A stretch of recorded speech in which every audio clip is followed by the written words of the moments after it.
Bonjour et bienvenue à tous. On plonge aujourd'hui dans un sujet, disons, qui nous touche tous un peu, la peur du jugement. Ah oui, la fameuse est. Exactement. Et pour ce deep dive, vous nous avez proposé de décortiquer l'épisode 21 de Romuald Tranchot, tiré de sa série Success Mindset Goals, ta dose de Boost Hebdo. Un titre qui annonce la couleur. C'est clair.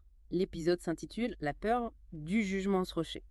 Un mur invisible qui te retient. Et franchement, ça résume bien le problème, non? On va donc essayer ensemble de comprendre ce qui se cache derrière ce mur et surtout comment on peut le faire tomber. Avec plaisir. C'est un sujet tellement universel.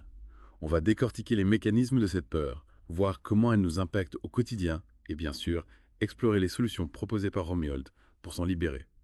Alors, Romuald commence fort avec cette image de la pièce remplie de miroirs. Il nous met en situation. On est constamment en train de s'observer, de se corriger, de s'ajuster pour plaire à tous ces reflets. C'est assez frappant comme analogie, non? Ah oui, c'est très parlant.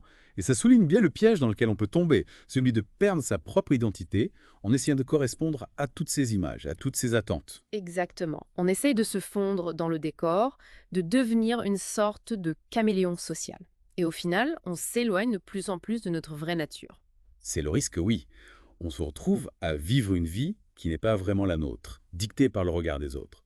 Et ça peut être très frustrant, voire douloureux à la longue. D'ailleurs, la source met en avant trois conséquences principales de cette peur du jugement.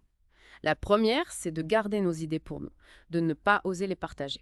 La deuxième, c'est d'adopter des comportements pour rentrer dans le moule, pour se conformer à ce qu'on pense être attendu de nous. Et la troisième, c'est peut-être la plus sournoise. Dire oui quand on pense non, par peur de déplaire ou de créer un conflit. Ah oui, le fameux oui, par défaut. On a tous fait ça au moins une fois, non. Mais le pire, c'est que ça peut devenir une habitude. Et on finit par se sentir complètement dépossédé de nos choix. Exactement. On sacrifie notre authenticité sur l'autel du conformisme. Et ça, c'est un terreau fertile pour la frustration et la perte de confiance en soi. Mais heureusement, Rommel nous offre une perspective intéressante pour reprendre le contrôle. Il dit que le pouvoir des opinions des autres n'existe que si on le raccorde. C'est une idée fondamentale. On a souvent tendance à oublier qu'on a le choix de donner du poids ou non au jugement des autres. Leurs opinions ne sont que des perceptions. Elles ne définissent pas notre valeur intrinsèque. C'est vrai. On se laisse parfois envahir par ces jugements, on les prend comme des vérités absolues, alors qu'en réalité, ils ne sont que le reflet de la personne qui les émet, de son propre vécu, de ses propres peurs. Absolument. Et en prenant conscience de ça, on commence à se libérer de ce poids. On peut enfin se concentrer sur ce qui compte vraiment pour nous, sans se laisser dicter notre conduite par la peur du qu'en dira-t-on. Et vous savez, ce qui est intéressant, c'est que la source affirme que plus on assume son authenticité, plus on attire les bonnes personnes et les bonnes opportunités. C'est presque paradoxal, non? C'est pourtant vrai. Quand on est authentique, on rayonne une certaine énergie, une certaine vérité qui attire les personnes qui vibrent sur la même longueur d'onde. C'est comme un aimant qui attire les gens qui nous correspondent vraiment. Alors que quand on essaye de plaire à tout le monde, on finit par être fade, sans saveur, on se fond dans la masse et on perd notre attractivité. Exactement. On devient un peu comme un produit générique, sans personnalité propre. Alors qu'en étant soi-même, on se démarque, on devient unique et intéressant. Bon, maintenant parlons un peu de la racine de cette peur du jugement. Romuald l'explique d'un point de vue assez intéressant en la reliant à notre besoin profond d'appartenance. Vous pouvez nous en dire plus? Bien sûr. En fait, ce besoin d'appartenance est ancré en nous depuis la nuit des temps. Pour nos ancêtres, faire partie d'un groupe était vital pour la survie. Être rejeté, c'était risquer l'isolement, la famine, la mort. On peut imaginer le danger, oui. Donc, même si aujourd'hui on n'est plus confronté à ces dangers-là, notre cerveau, lui, a gardé cette mémoire. Il associe toujours le rejet à une menace potentielle. Du coup, la peur du jugement, c'est un peu comme un réflexe archaïque. Exactement. C'est un mécanisme de protection qui nous pousse à rechercher l'approbation des autres, même si ça implique de s'oublier un peu soi-même. C'est fascinant de voir comment notre passé continue de nous influencer, même inconsciemment. C'est clair? D'ailleurs, la source propose ensuite trois questions pour nous aider à mieux comprendre notre propre peur du jugement. La première, c'est dans quelle situation vous sentez-vous le plus souvent jugé? C'est une bonne question pour commencer. Oui, parce qu'en identifiant ces situations, on peut commencer à décortiquer nos peurs. Qu'est-ce qui les déclencha? Quelles sont les croyances ou les insécurités qui se cachent derrière? Exactement. On peut ainsi prendre conscience des schémas qui nous gouvernent et commencer à les remettre en question. La deuxième question, c'est si vous saviez que personne ne vous critiquerait jamais, quelle décision prendriez-vous différemment aujourd'hui? Ah. Ah, celle-là, elle fait réfléchir. C'est clair. Elle nous force à imaginer un monde sans jugement, où on est libre de faire nos propres choix sans se soucier du regard des autres. Et ça nous permet de mettre en lumière toutes les choses qu'on s'interdit par peur de la critique. On se rend compte du poids que ce frein a sur nos vies. Et la troisième question, c'est quelle est votre propre définition de l'authenticité et comment l'incarnez-vous au quotidien?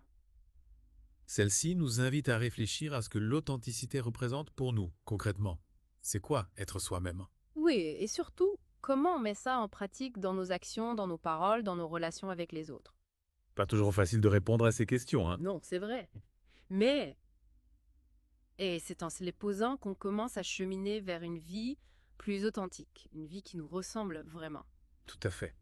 C'est un processus d'introspection et de remise en question qui peut prendre du temps, mais qui en vaut vraiment la peine. Alors, après ces questions assez introspectives, Romuald revient sur l'importance de relativiser le jugement des autres.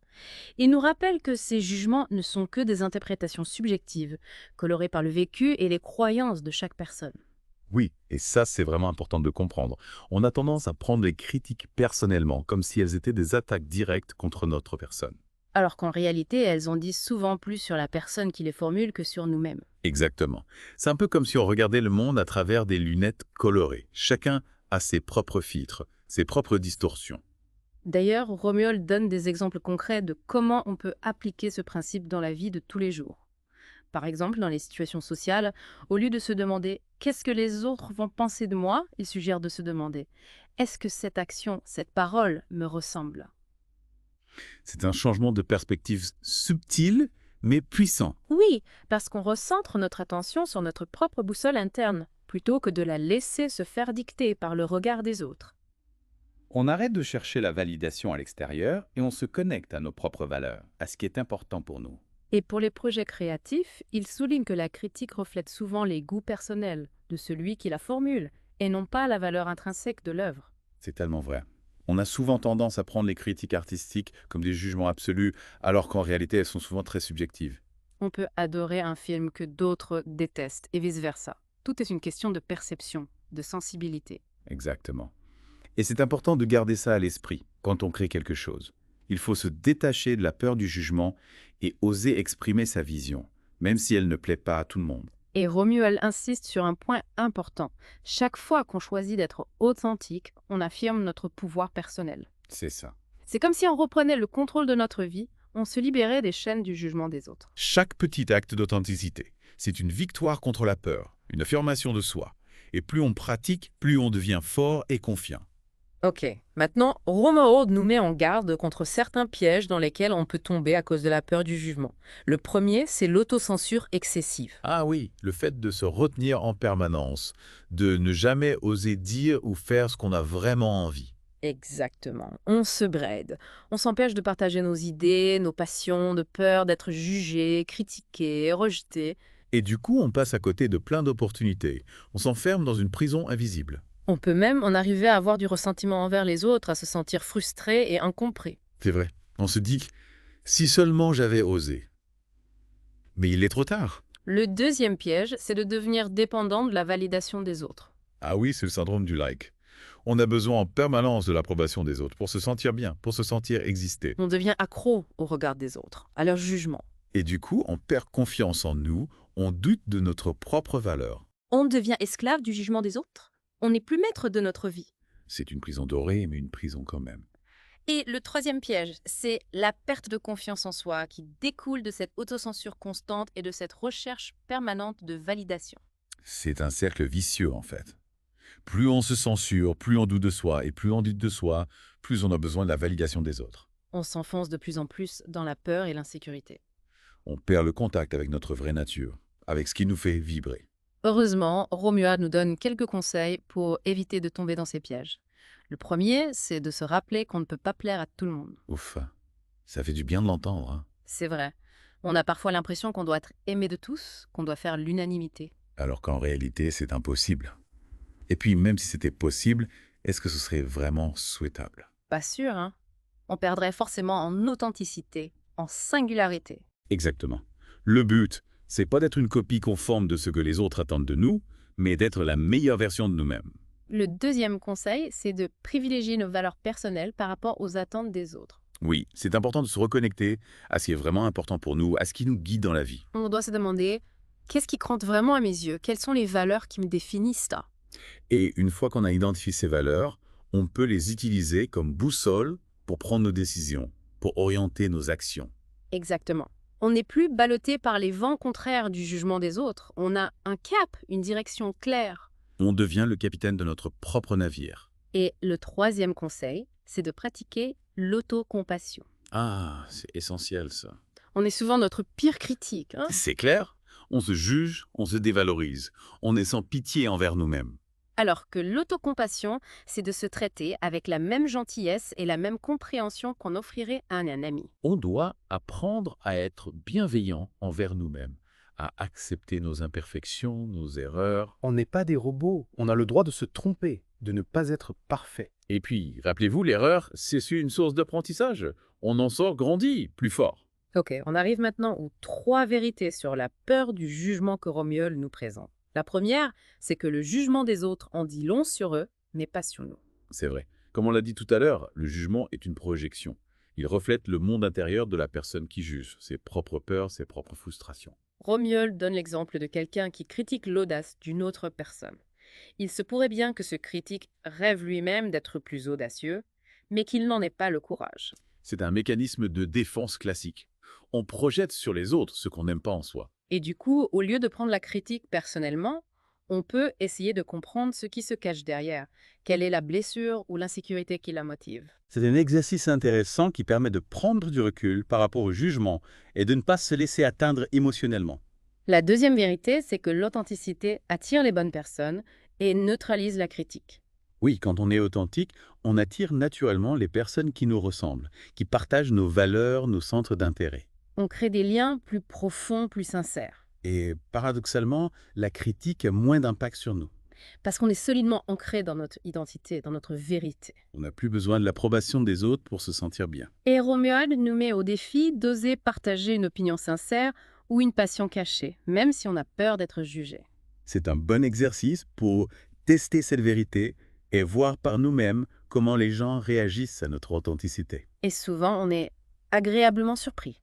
Les personnes qui valent la peine seront attirées par notre sincérité, par notre courage. La troisième vérité, c'est que s'adapter aux autres coûte plus cher à long terme que d'être soi-même. Ah oui, c'est une réalité qu'on a tendance à oublier. On se dit, je vais faire plaisir à tout le monde, ça m'évitera des problèmes. Mais à quel prix? On sacrifie notre bien-être, notre bonheur, pour plaire aux autres? On s'enferme dans une vie qui ne nous ressemble pas. On accumule les frustrations et les regrets. On en arrive à se demander « Mais qu'est-ce que je fais là? C'est pas ma vie, ça !» Et Romuald nous propose un défi mental assez puissant. S'imaginer dans 10 ans et se demander de quoi on sera le plus fier. Avoir vécu selon nos propres attentes ou selon celles des autres. C'est une image forte qui nous permet de prendre conscience des conséquences à long terme de nos choix. On comprend que la satisfaction profonde vient du fait d'avoir été fidèle à soi-même, d'avoir osé vivre sa vie pleinement, sans se laisser dicter sa conduite par la peur du jugement. C'est ça, la vraie liberté. Alors, comment on fait pour surmonter cette peur du jugement? Romuald nous propose quelques pistes concrètes. La première, c'est de changer notre dialogue intérieur. Oui, c'est important de prendre conscience des pensées négatives qui nous traversent l'esprit et de les remplacer par des affirmations plus positives. Par exemple, au lieu de se dire « et si je me ridiculisais », on peut se dire « et si j'inspire quelqu'un ». C'est un petit changement de formulation, mais ça peut avoir un impact énorme sur notre état d'esprit. On passe d'une attitude de peur et de doute à une attitude de confiance et d'espoir. Romuald suggère aussi d'écrire une lettre à sa peur pour la confronter et prendre conscience de son pouvoir sur nous. La deuxième piste, c'est de muscler notre authenticité par de petits défis. Oui, l'idée, c'est de se mettre progressivement en situation d'exprimer notre vraie nature, de sortir de notre zone de confort. Par exemple, on peut oser porter un vêtement qui nous plaît, même si c'est un peu original, ou partager une opinion personnelle avec des amis, même si on n'est pas sûr de leur réaction. Romuald nous lance même un défi expressa. Complimenter un inconnu dans la rue. Ah oui, ça demande un peu d'audace. Mais c'est un excellent exercice pour développer sa confiance en soi et se libérer de la peur du jugement des autres. Et la troisième piste, c'est d'apprendre à se détacher de l'opinion des autres. C'est le plus difficile, hein? Oui, c'est un travail de longue haleine. Mais Romuald nous propose une question clé pour nous guider.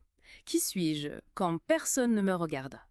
Cette question nous invite à nous connecter à notre essence profonde, à ce qui nous définit en dehors du regard des autres. On doit se recentrer sur nos propres valeurs, sur ce qui est vraiment important pour nous. Romuald nous suggère aussi de lister nos 3 valeurs fondamentales et de vérifier régulièrement si nos actions sont en accord avec elles. C'est une façon de rester fidèle à soi-même, de ne pas se laisser dévier de son chemin par les jugements extérieurs. On reprend le contrôle de notre vie.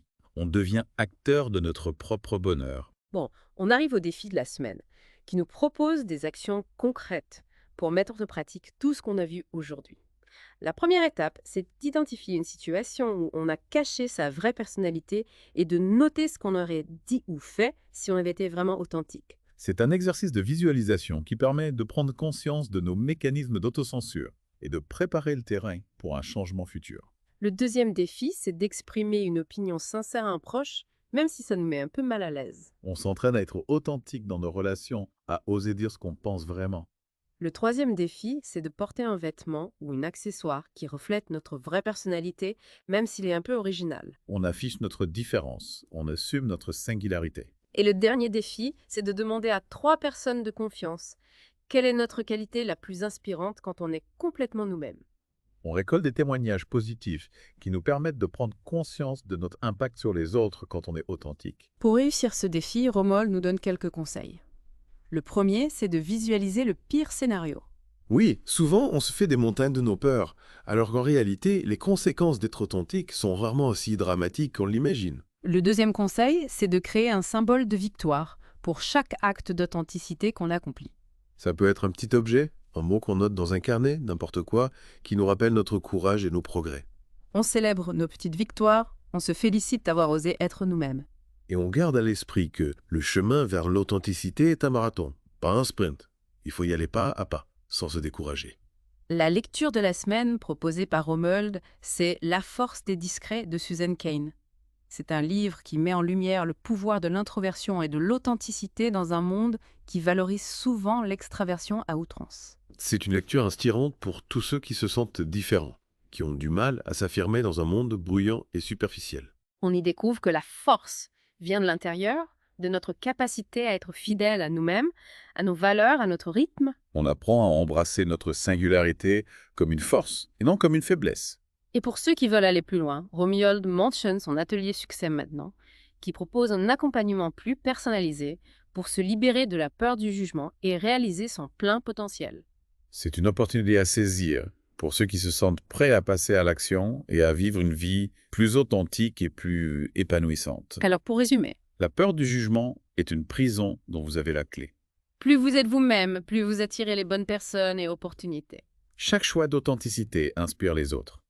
Voilà, c'est la fin de notre deep dive sur la peur du jugement. J'espère que ça vous a donné matière à réflexion. Moi aussi.